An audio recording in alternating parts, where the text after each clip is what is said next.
Hello friends, तो कैसा है आपका दिन। वैसे ये सवाल पूछना तो सही नहीं होगा, क्योंकि दोस्तों हमारे भारत में एक बहुत बड़ी आपदा आ चुकी है जिसके बारे में आपने न्यूज़ पर सुना होगा। और अगर नहीं सुना है तो मैं आपको बता दूं कि हमारे भारत के छोटे से राज्य के छोटे से ज़िले में ग्लेशियर फट गया है। जी हाँ दोस्तों, आपने बिल्कुल सही सुना। दोस्तों यह दुखद घटना उत्तराखंड के चमोली जिले में हुई है।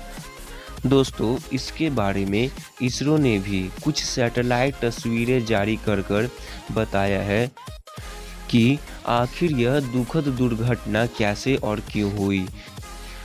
तो दोस्तों आज हम आपको इसी के बारे में बताएंगे और इसरो ने इस दुखद दुर्घटना पर जो भी जानकारी दी है वो हम आपके सामने प्रस्तुत करेंगे। So don't waste any time and let's start our video. दोस्तों उत्तराखंड के चमोली जिले में रविवार को नंदा देवी ग्लेशियर का एक हिस्सा टूटने से ऋषिगंगा घाटी में अचानक पानी बढ़ गया और उसी दौरान वहां 2 हाइड्रो इलेक्ट्रिसिटी योजनाओं में काम कर रहे 7 लोगों की मौत हो गई और वहीं 125 से ज़्यादा काम कर रहे लोग लापता हो गए।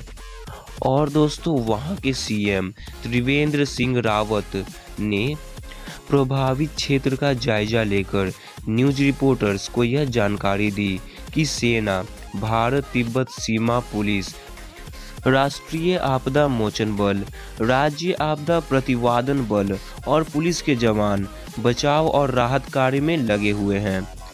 और दोस्तों क्या आपको यह पता है कि उस घटना क्षेत्र में 2 ऐसे सुरंग मौजूद हैं जिसमें बहुत से लोग हमेशा काम करने जाते थे। तो इसी को लेकर सीएम त्रिवेंद्र सिंह रावत ने कहा है कि उस क्षेत्र में स्थित जिन 2 सुरंगों में मजदूर फंसे हुए हैं वहाँ बचाव कार्य चल रहा है और उन्हें बचाने की पूरी कोशिश की जा रही है। और दोस्तों उन्होंने यह भी कहा है कि एक सुरंग में से फंसे सभी 16 मजदूर को सुरक्षित बाहर निकाल लिया गया है। रावत जी के मुताबिक पानी आने के समय 13.2 मेगावाट की ऋषिगंगा परियोजना और एंटी तपोवन गार्ड इलेक्ट्रिसिटी योजना में लगभग 176 मजदूर काम कर रहे थे। इन मजदूरों में से कुछ लोग पहले ही बाहर आ गए थे और जो लोग बाहर नहीं आ पाए वो अंदर ही फंसे रह गए। दोस्तों रिपोर्ट के मुताबिक बाढ़ में दोनों हाइड्रो इलेक्ट्रिसिटी योजनाओं का अध्ययन करने के लिए ग्लेशियोलॉजिस्ट यानी जो ग्लेशियर के बारे में पढ़ाई करते हैं उनके 2 प्रोफेशनल टीम्स को बुलाया गया, यह जानने के लिए कि आखिर ऐसा क्यों हुआ, ठंड के मौसम में भी आखिर ग्लेशियर क्यों फट गया। दोस्तों इस दुखद दुर्घटना जल सैलाब ने 7 साल पहले की केदारनाथ आपदा की याद फिर से ताज़ा कर दी है। हालांकि गनीमत यह है कि 2013 की तरह इस बार बारिश नहीं थी और आसमान पूरी तरीके से साफ था, जिससे हेलीकॉप्टर उड़ाने में मौसम बाधा नहीं बनी। ग्लेशियर टूटने से ऋषिगंगा नदी में आए तेज बहाव के कारण ऋषिगंगा की हाइड्रो पावर प्रोजेक्टर भी बह गया और धौली नदी पर तपोवन के एनटीपीसी का एक पावर प्लांट बहुत ज़्यादा प्रभावित हुआ। दोस्तों वहां के लोगों ने बताया है कि रविवार सुबह अचानक जोर की आवाज़ के साथ धौली गंगा का जलस्तर बढ़ता दिखा। पानी तूफान के आकार में आगे बढ़ रहा था और वह रास्ते में आने वाली सभी चीज़ों को बहाकर ले गया।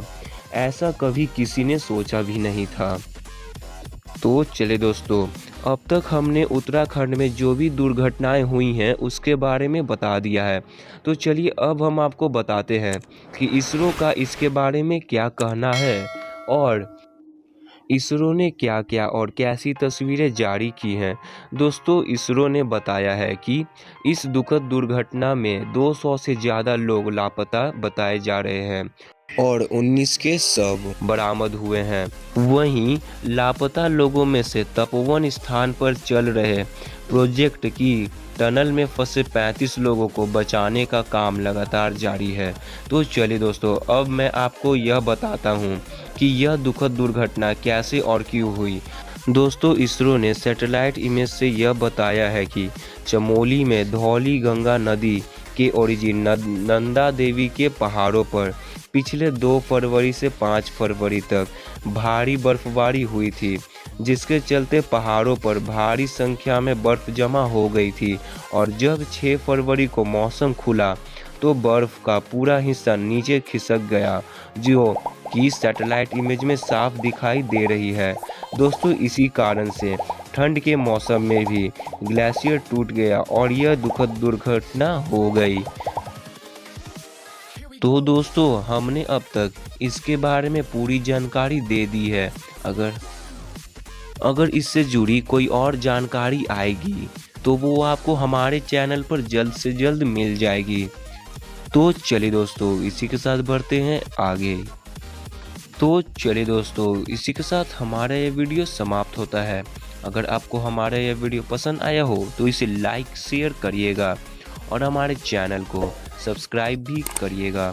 Thank you for watching our video.